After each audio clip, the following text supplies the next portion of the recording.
What will sometimes haunt my dreams still is just like a general feeling of morose anxiety. Everyone experiences a version of anxiety or worry in their lives. I don't know why I opened up and talked about it, but I guess I was just sick and tired of just having it inside of me for 20 plus years, and I was ready to make a change. What helped me the most, that I want to impress upon all of you, is that I realized that part of my identity is saying no to things I don't want to do. And you are all in school and you all have a lot of teachers and a lot of people around you that tell you all day what you have to do, but it is your right to choose what you do and don't do. It is your right to choose what you believe in and what you don't believe in. It is your right to curate your life and your own perspective.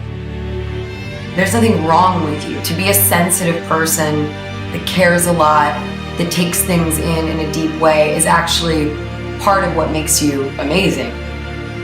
We all go through dark times. We all have obstacles in the way. We all have days and weeks where just everything, one thing after the other, just keeps going wrong. You keep getting knocked down. You keep getting knocked on your ass. Setbacks, things go wrong, things don't work out. This is just life. I know you're going through some hard times. I know life at times might feel rough, or you might feel weird, or things might be frustrating, but it's not going to always be like this. Your condition is not your conclusion. You just keep pushing through. If you keep getting back up, if you keep going, you're going to get through it. There is always light at the end of the tunnel. You've got to believe that. You have the power to make it better. You see, nothing changes unless something changes.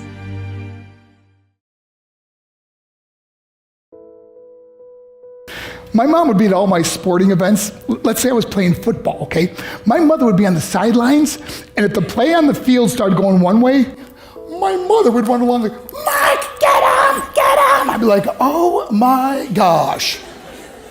I'd get in the huddle with the other guys, they go, Mark, is that your mother? I go, no, I never saw her before in my life. The greatest gift my mother ever gave me, she believed in me. I have overdosed on drugs on 3 occasions where I should have been dead. But I believe I was kept here for a reason. You show me your friends, I will show you your future. How do I know this? I hung out with losers, and I became the biggest loser of them all because I gave up everything I dreamt about as a little boy because of who I chose to surround myself with. My friends would drive me home at 2, 3, 4 in the morning. We'd be drunk and high, laughing in the car. We'd pull up in front of my house in New York. They go, Mark, the light's on. I go, oh man, my mother's up. See, my mom wouldn't go to bed until she knew her son was still alive. I'd walk in, she'd say, hi Mark, how was your night? I go, it was good, Mom, I'm just gonna go to bed. She goes, can I talk to you for a minute? I go, Mom, I'm tired, I'm just gonna go to bed. She goes, Mark, I haven't seen you all day and all night. Can I please talk to you? I said, man, just leave me alone. You bug me. I'd slam my bedroom door on the one person who believed in me. I was on a worldwide tour and we were wrestling overseas in Japan. After my wrestling match, I went upstairs to my hotel room and I fell asleep. There was a knock at my door at 3 o'clock in the morning. I got out of bed and I looked through the safety window and I could see it was a Japanese promoter. So I opened the door and he said, Mark, you need to call home. There's been an emergency. I went and got on the hotel room phone. I called back to the United States and said, hey, what's going on? They said, Mark, I don't know how to tell you this. I said, just tell me what happened. All of a sudden they started crying. They go, Mark, I can't tell you. I said, just say it. They said, Mark, your mother died. I just threw the phone down. I ran out of my hotel room. I took the elevator to the lobby, and when the doors opened up, I just ran out into the street. I mean, there was no cars, there was no people. It was 3 o'clock in the morning. And I walked down the middle of a street in Hiroshima, Japan, and I remember looking up and just saying, Mom, I am so sorry. I flew home for her funeral, and I was so nervous to walk up to her casket, so I just stood way in the back. And I kept looking from a distance, and I kept thinking to myself, Mom, wake up. Please get up. And then I finally got the nerve to walk up to her. And as I got closer, I could see my mom for the first time. I mean, she was so beautiful. She was dressed in white. I mean, she looked like an angel. And I just stood over her and I said, Mom, you are my hero. Everything I am, everything I hope to be was because of you. You loved me so much, you gave me a life. You're the only one that ever believed in me. How did I repay her? By getting drunk, by getting high, by getting stupid, by hanging out with losers? For what? All she ever wanted to do was talk to me. I wish I could talk to you now, Mom. I wish you could see what I'm doing. Why couldn't I have been a better son? We are defined by our choices. But if you surround yourself with people involved in drugs and alcohol and pills, it's a dead end. I'm not here to preach to you. I'm here to tell you I lived that life. It leads to broken hearts, broken relationships, broken dreams, and death. For what? To get high? If you have a mother or a father, when you go home, tell them how much you love them. See, my whole life was about being rich and famous. I had to be a millionaire. I had to win the race. I had to win the race at the expense of my marriage, my family, my friends. For what? To be all alone in the world? I learned what is truly important, and that is how precious this gift of life is, and our families, and how quickly it can be taken away. See, I no longer live in time, I live in moments. See, it's not what's in your pocket that matters. It's what's in your heart that truly matters. Love. Love is just a word until somebody comes along and gives it meaning. You're the meaning. You've got to reevaluate and attack life again, and it's tough, it's hard. You know, it's like being knocked back almost. Even though you're successful, it's like being pushed back again. Yeah, whether you win or you lose, the depression still sets in, right? Yeah, yeah. The number of teens, Gen Zers, 20-somethings suffering from depression and anxiety and loneliness. Loneliness is through the roof. This is one of the biggest issues that they're dealing with on college campuses. We rise to our maximum potential when we're of service to others. Going back to anxiety, going back to depression, going back to loneliness, I truly believe that's the answer. That's the way out of any kind of mental illness. It's like, I'm gonna make myself a better person, I'm gonna make the world a better place. And everything that I'm doing, I've got these two chariots, and I'm going down this road, or I'm going down this road, or I'm going down both together.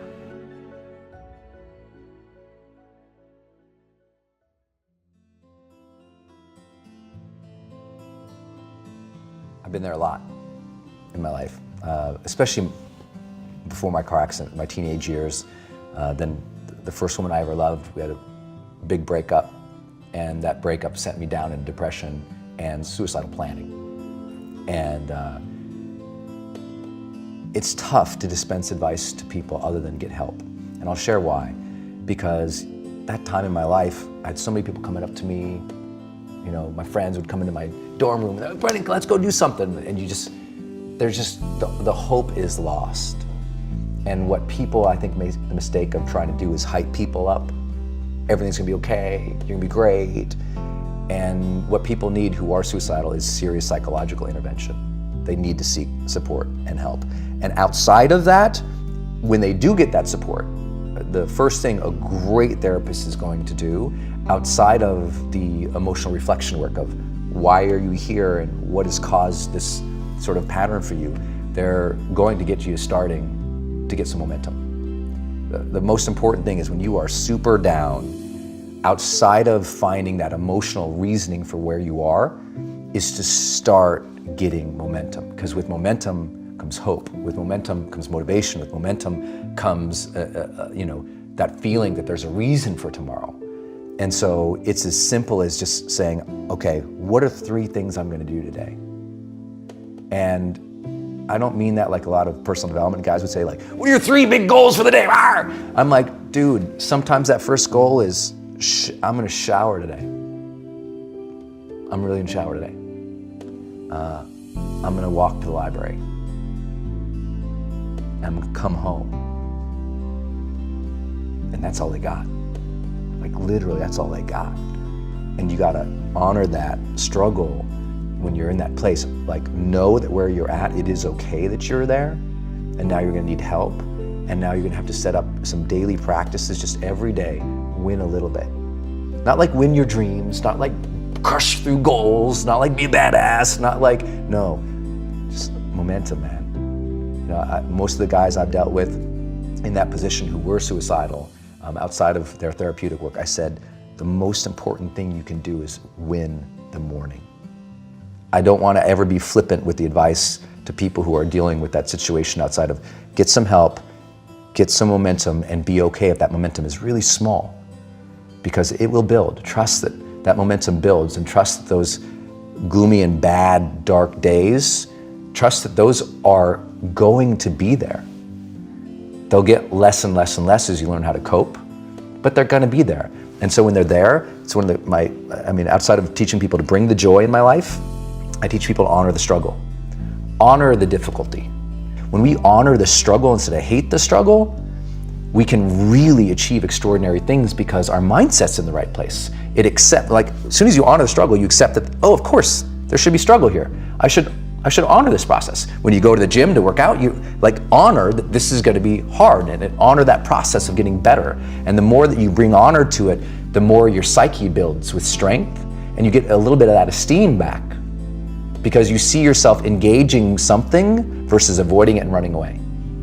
You see yourself connecting with something and giving it reverence. You're like I have reverence for the difficulties of life. They may be better. So I don't want a friction-free life. I'm not interested in it. You know, I like to say sometimes that, you know, the journey to greatness begins the moment that our, you know, deep desires for comfort and ease are overpowered by our desires to connect and contribute. You know, when there are really hard times, there are so many tools that you can use to help yourself in those times, and it does get better and easier as life goes on and you start to get to know yourself more and what will trigger certain instances of anxiety and where you feel comfortable and safe. So I would just say, don't ever feel like you're a weirdo for it, because we're all weirdos. My father left school in the 3rd grade to help out on the family farm, but just because he left school doesn't mean his education stopped. Mark Twain once said, I've never allowed my schooling to get in the way of my education. My father taught himself how to read, taught himself how to write, decided in the midst of Jim Crowism, as America was breathing the last gasp of the Civil War, my father decided he was going to stand and be a man. Not a black man, not a brown man, not a white man, but a man. He literally challenged himself to be the best that he could all the days of his life. I have 4 degrees. My brother is a judge. We're not the smartest ones in our family. It's a 3rd grade dropout daddy. A 3rd grade dropout daddy who was quoting Michelangelo when he was a cook at Cal Maritime, saying to us, boys, I won't have a problem if you aim high and miss, but I'm gonna have a real issue if you aim low and hit. You see, it takes knowledge and wisdom combined to grow your influence so that you'll make an impact. You'll be a shipmate that others can count on. I learned that from a 3rd grade drop. Simple lessons. Lessons like these. Son, don't judge people. The tendency of a person is to walk away from somebody that's different from them. You stay there and you get to know them. Never judge. Then he dropped Jonathan Swift on me, who said vision is the ability to see the invisible. Don't judge. Another lesson from this 3rd grade dropout. Son, you'd rather be an hour early than a minute late. My father had the breakfast and lunch shift here at the academy. He had to be at work at 5 o'clock. We lived on Louisiana Street, 15 minutes away. My mother said for nearly 30 years, my father left the house at 3:45 in the morning. One day she asked him, why, Daddy? He said, maybe one of my boys will catch me in the act of excellence. I want to share two things with you. Aristotle said, you are what you repeatedly do. Therefore, excellence ought to be a habit, not an act. Don't ever forget that. The other thing I want to share with you is Harvard Business Review, September 2004. The article is titled Deep Smarts. Here's the thesis. Lecturing, what our universities are based upon, is the worst kind of teaching method. That if you want to get the intended message across, model the behavior. My daddy, a third grade dropout, a cook, was modeling excellence for his boys, combining academic knowledge and old school wisdom. That's what makes an impact. An impact as you go all over the world. You're not interested in making a nice impression, you want to make an impact. Lesson number 3, son, make sure your servant's towel is bigger than your ego.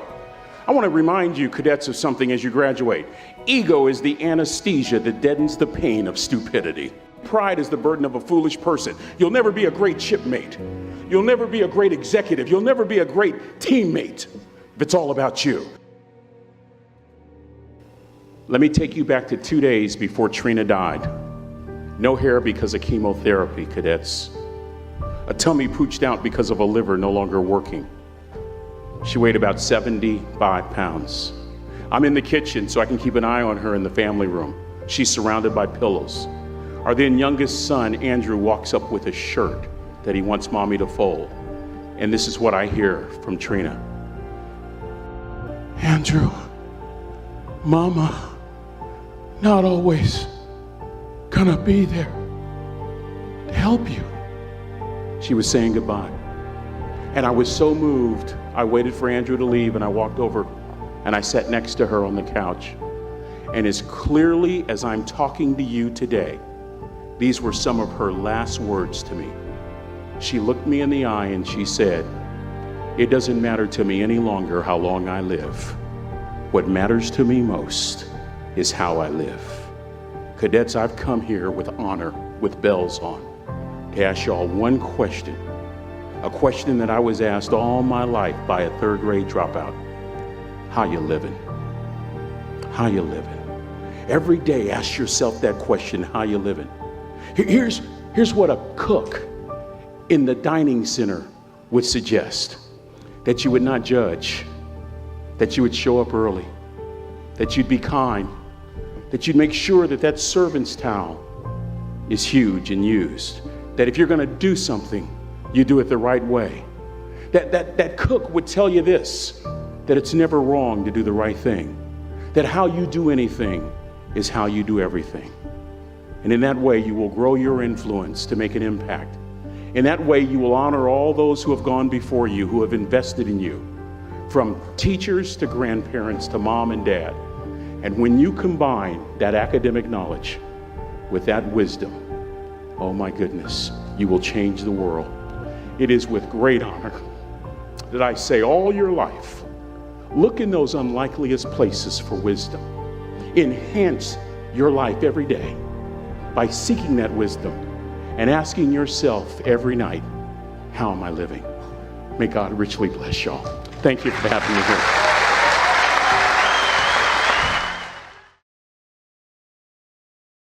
Think of anxiety just as a peculiar sensation, like when you have an itch. When you have an itch, you scratch it if you can, and if you can't, you just like let the sensation pass. Try to do the same thing when you feel anxious. Mindfulness meditators talk about that. Just let it come in. Don't resist it. You can just feel it, breathe through it, and if you don't allow it to hijack you, it will just pass like just another sensation. What's on the other side of this? These are a lot of things that, in my past I used to struggle with a lot, letting my mind race and run.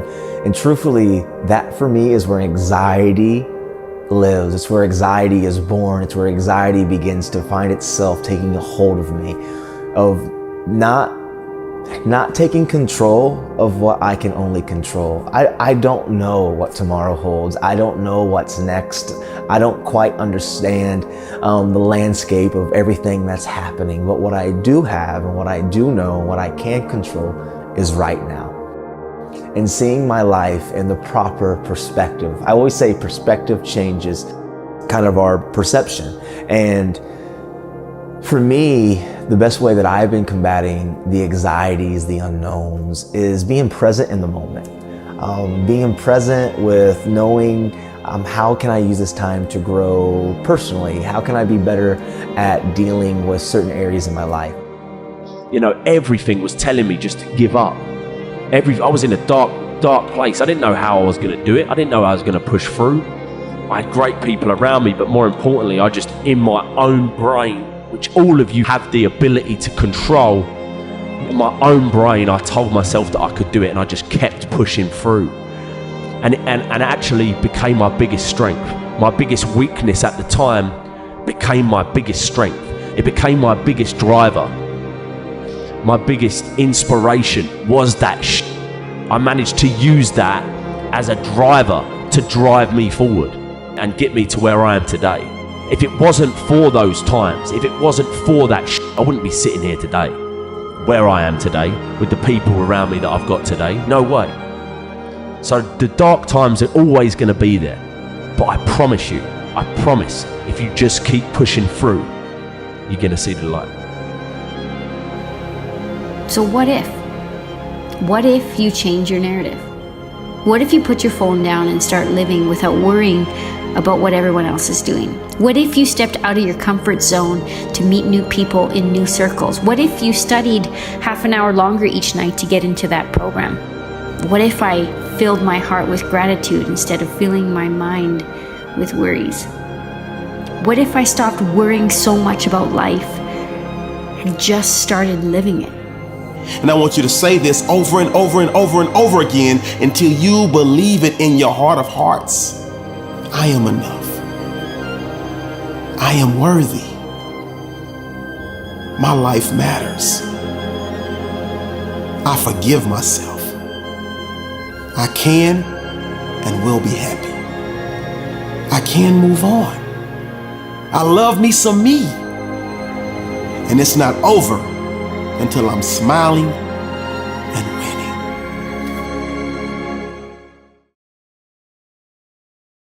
I was depressed.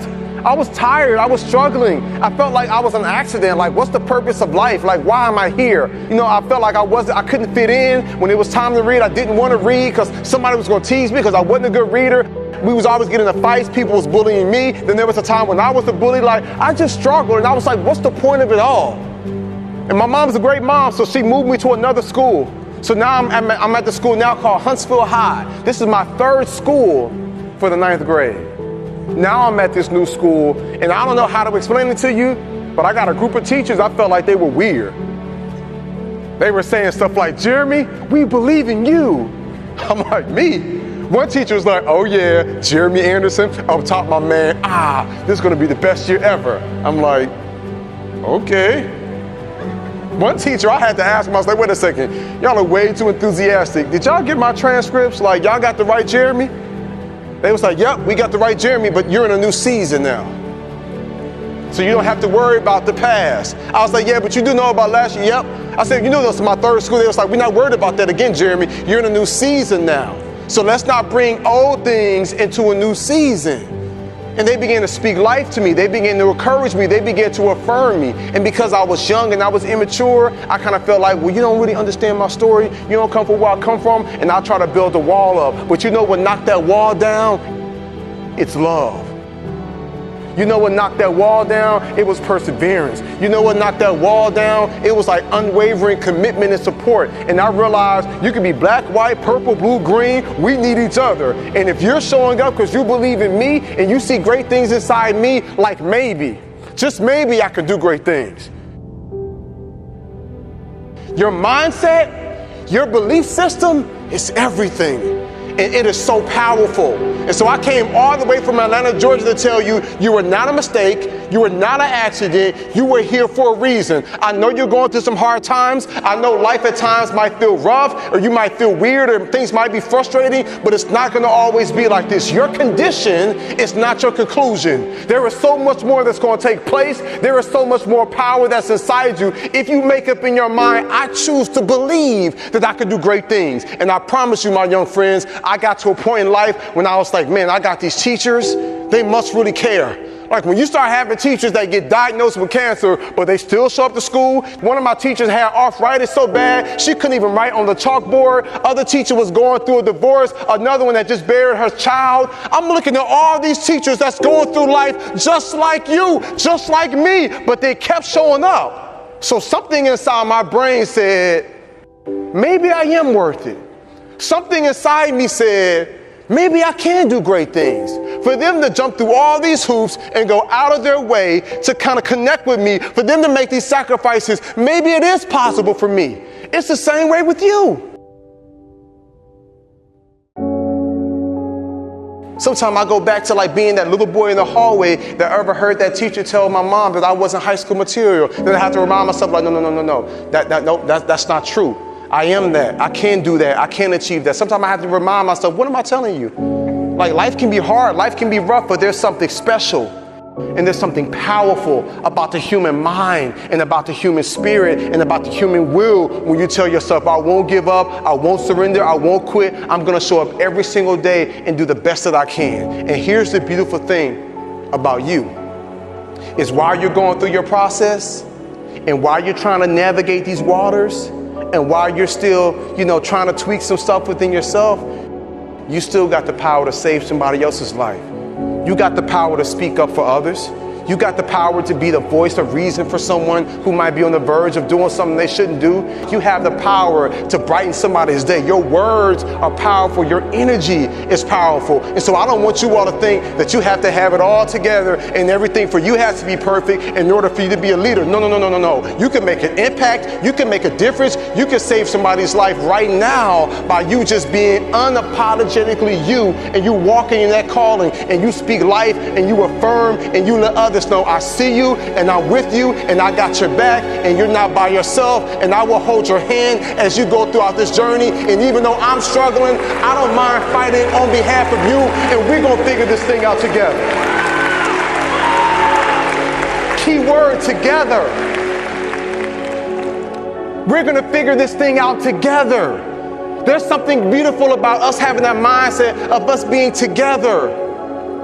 You know what I'm saying? Not black, white, Asian, Hispanic, not Republican, Democrat, independent, not gay or straight, not like male or female, like us coming together saying, man, we are human, we are here. And I believe that there is more that makes us together. There is more than we have in common than we have that's not in common. And I believe that our differences is what makes us so doggone amazing. Our differences.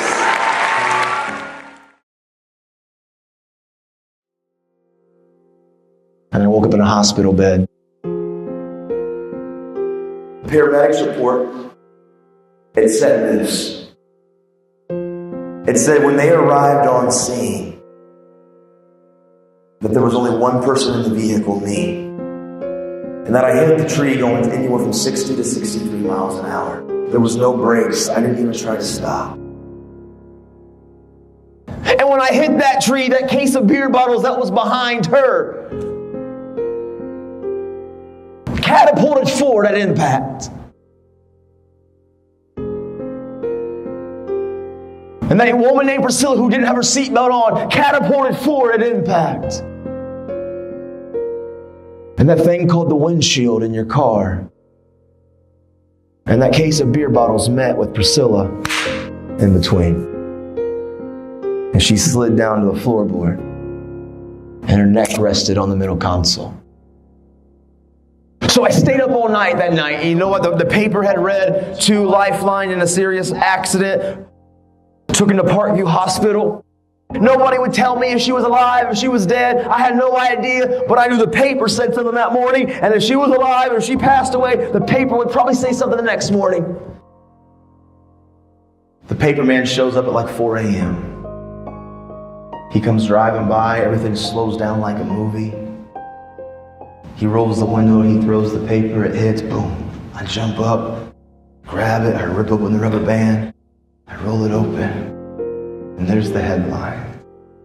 Crash, victim dies. At 23, I was responsible for taking her life. Never did I think when I was in the 5th, 6th, 7th, 8th grade that at 23 I'd be responsible for taking the life of somebody. What happened though is the family wanted me to contact them right after that, and I called, and what do you say to that? You know, what do you say? I'm sorry? But I called and the family said, Nathan, well, listen, Priscilla was sober, it was her vehicle, we can't put all the blame on you, which I didn't agree with. I was solely to blame, I was the driver, I don't care how drunk I was, it was my fault.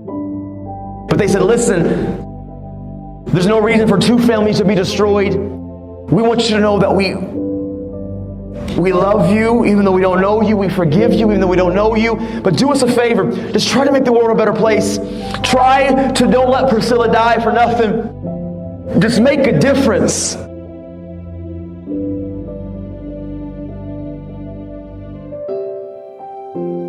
What I do, my life speaks louder than words, because when I begin to change my life, I'm going to learn to make good choices. I'm going to learn to be responsible. I'm going to be dedicated. I'm going to have good characters and morals and values. I'm going to own up when wrong. I'm going to be truthful. I'm going to stand up for what I know is right, and I won't let anybody change me. And maybe that's not where you're at right now, but you can get there, and these are the attributes of success, man.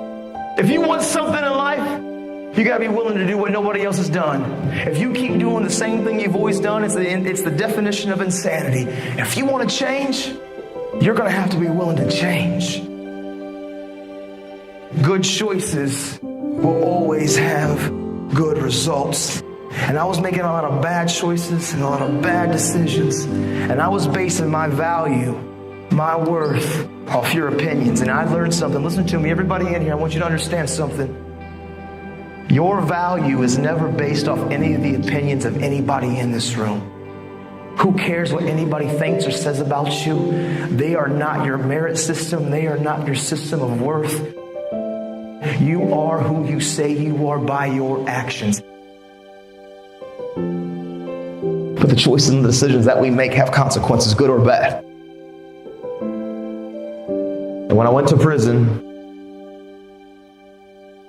at 23, listen, I came from a broken family. I had been labeled and unmarked and identified. I had battled hurts and pains and wounds. I had suicidal thoughts, and I had battled self-harming. Drugs and alcohol had consumed me. I had lost all dreams and goals. I felt like I had made too many mistakes to change. Listen, I felt like I had every reason to say, you know what, life is too tough, and I quit.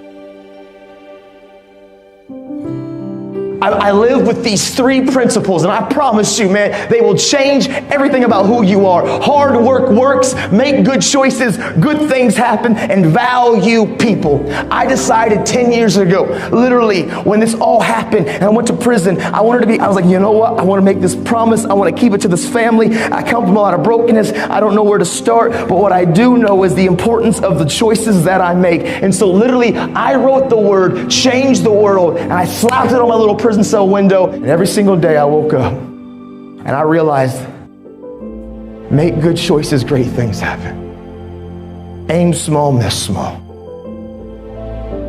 Make good choices, great things happen. You see, every choice that I can make, listen, I can't control what you think about me. I can't control your opinion of me. I can't control what you say about me, but I control how I react, respond, and what I do with my life. I'm in control of my life. I don't let external factors control me. I'm in control of my life. Because sometimes life can be tough. Life can be challenging. And sometimes the obstacles in front of you seem like they're too big, and it's easier just to lay down. But you know what I remembered?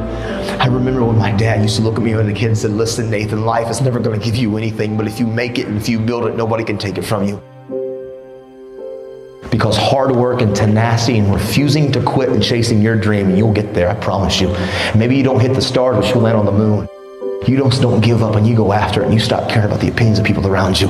Stop blaming everybody from your hurts. Take ownership of your life. Take off your mask. Don't feed the bear. Make good choices. Be a best friend. Encourage somebody. Be a voice of hope and inspiration. This is your moment. Look, you never look good trying to make someone else look bad. I don't care what the circumstances are. You never look good trying to make somebody else look bad. And I'm telling you, people are going to try to do it. And especially especially if you shining, especially if you handling your business, especially if you successful. You become a target.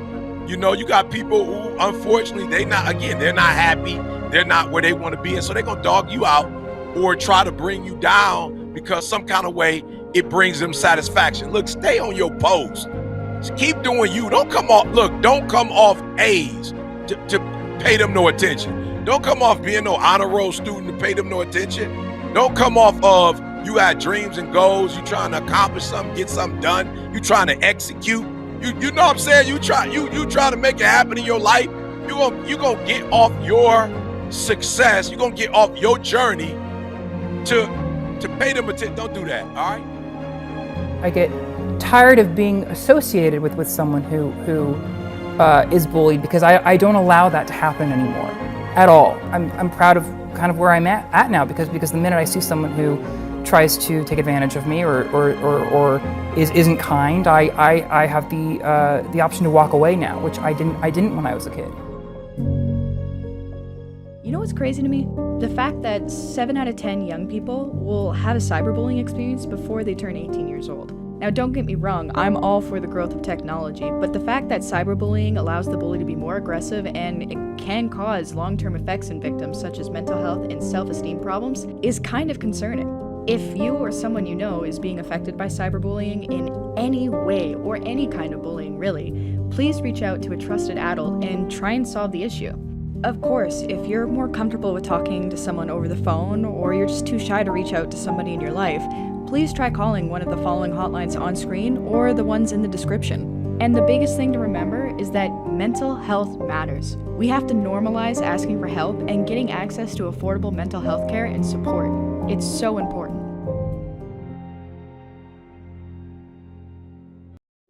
So there was a group in my church who was having just a get together going to a pool. And I was so incredibly excited because I loved to swim. It was like that place where I just felt total freedom, right? Especially in the water. And I was so excited to show off my skills because at the time it was like I loved to perform. I loved to force everyone in my family to watch me do dances and sing and all of that. I was that annoying kid in the family. And so went to the pool, was so excited about going off the diving board to show all of my friends what I could do. And my crush happened to be there, who I was obsessed with, along with these 2 other girls that were in my church, and they were super thin. And I remember looking at them again at such a young age and comparing my body to theirs and being like, why am I not thin like them? Why can't I just be thin like them? Because I knew the boys liked them as well. So I got up on the diving board, and I remember just hearing chanting, all of a sudden hearing chanting from my friends. And I tuned in and I was like, oh my God, they're saying whale. They were yelling whale, whale, whale. And in that moment, it was just totally deflated. That was the moment that I realized that words are so energetic without knowing that's what it meant. And it was like it just slayed my heart. And I jumped into the water because there was nowhere else to go. And under the water, I was bawling, thinking, I'm not gonna come back up. I don't wanna come back up. This was my friends. The only people that I had ever known are now basically criticizing me because of my body, and now I'm feeling that I'm just a body and that I'm useless if it's not the body I want. So there was a moment though, it was I remember sinking and feeling the bubbles and hearing that wail in your ears. Have you ever had those moments where you just hear your own pain? And there was this moment, and it was just wait. Just wait. It was I'm gonna show you. And that was it. It was something went off in me that was, I will never feel this much pain again. The truth of the matter is, whether you're growing up, you're a foreigner like I am in this country, and you're growing up against bigotry and hate and being broke and moving around from school to school and being bullied and picked on, or you're an entrepreneur and you're trying to build your business, turn your idea into a dream and help people, you're gonna come across adversities, challenges, setbacks, and you gotta have a reason why, and most people who succeed ultimately have a strong reason why. I tell a story about my daughter. She went to she transferred, I think it was her 7th grade And yeah, 7th, 8th grade, she transitioned to a predominantly white school. So she went from a school that was very diverse, to a predominant. And I remember her first, few weeks there was a tough transition. She didn't know anybody. We had just moved into the neighborhood. And I remember, she was just talking about some of the kids were racist. Some of the kids were making, fun of her. They wouldn't embrace her. And there was one kid, I don't remember the kid, but the kid had a little influence. He had a little juice, and he said to, whoever it was, like, yo, this ain't right. We got to do right. And I remember my daughter coming home geeked up, like I'm with the popular kids. I was like, whatever that means, but it was a major moment for her. And then I remember maybe a few, months later, a student came and was going through what she was going through. And I remember my daughter expressing it to me. I was like, yo, you know what you got to do, don't you? She's like, no, what? I'm like, come on, you know what you got to do. She's like, what, Dad? I was like, you have to be for that person what somebody else was for you. You got to be that bridge, baby girl. You got to be that bridge. You can't be that one, not only who's, ostracizing them, or making fun of them, right? You can't be the person who neutral either.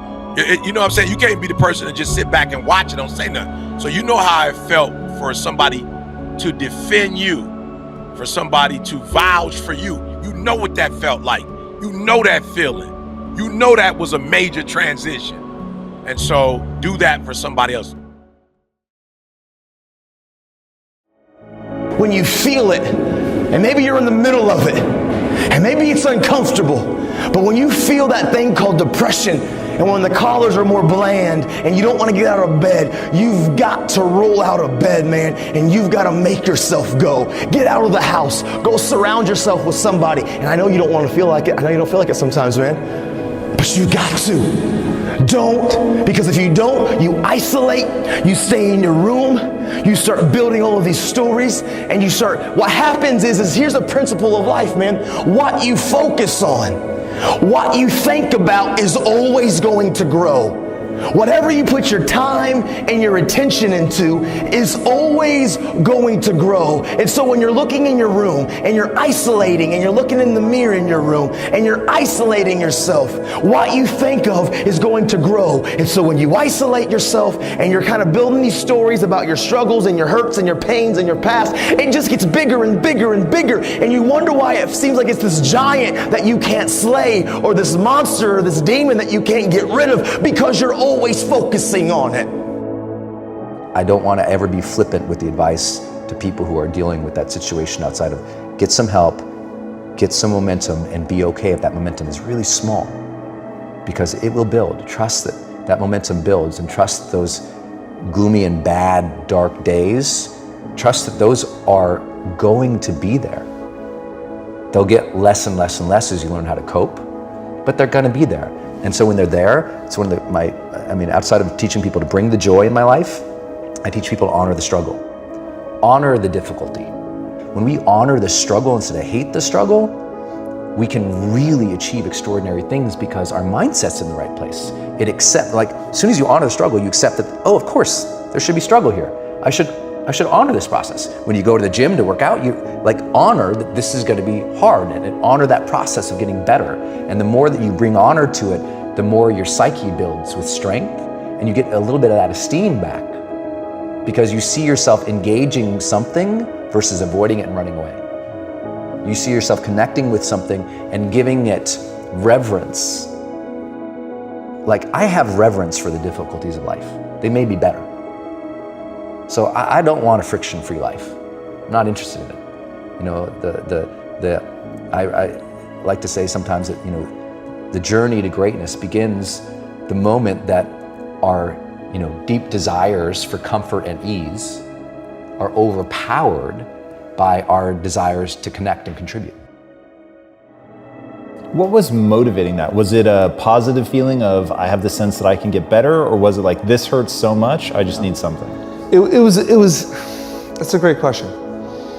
So for me, what my analysis was very much about.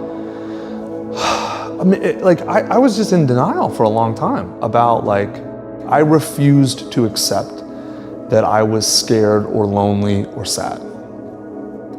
I mean, even intellectually I would, but emotionally I wouldn't connect with that, right? The difference between me now and me, let's say 10 years ago in this realm is that now the emotions don't go away, right? So anyone who tells you that they have a way for you to control your emotions or get rid of your emotions is either lying to themselves or lying to you and trying to sell you something. So it's not that any of this goes away. It's that now I recognize it. Like I recognize the feeling, I accept that it's there, and I can not let it overwhelm me or let it control me without understanding. For most people, the only way you can get past this stuff is to bring it out, let it have its voice. Some of you know exactly what I'm talking about, but here's what I've learned. Now these days, anytime that I feel that inkling of a thought of depression and that thing trying to wrap its way around me to hold me hostage and to paralyze it, I've learned to punch it in the face, man. And what I mean by that, every time I begin to feel it, I'm the first one that's gonna get on my phone. I'm gonna call my friends and say, hey man, I gotta get out of the house. I need to go do something. I don't let depression wrap around me and tie me up. Anytime I feel it, and even though I don't want to sometimes, and even though it takes everything in my power to hit the send button and to talk to somebody and to say I'm struggling, I refuse to stay in my room and let my mind war against me. You've got to be willing, man.